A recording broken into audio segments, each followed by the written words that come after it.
Panginoon, sa iyong biyaya kami nananalig, gabayan mo ang aming pamilya sa bawat hakbang ng buhay.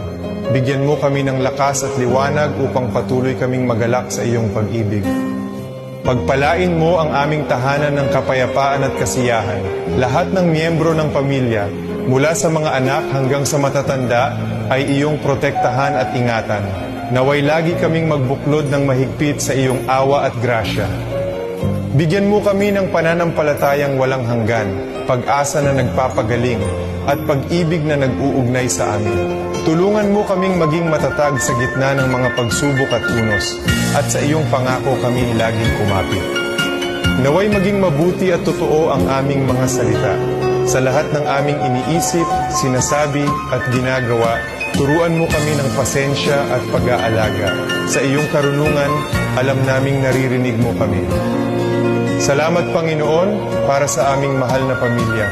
Salamat sa iyong presensya na laging kasama namin.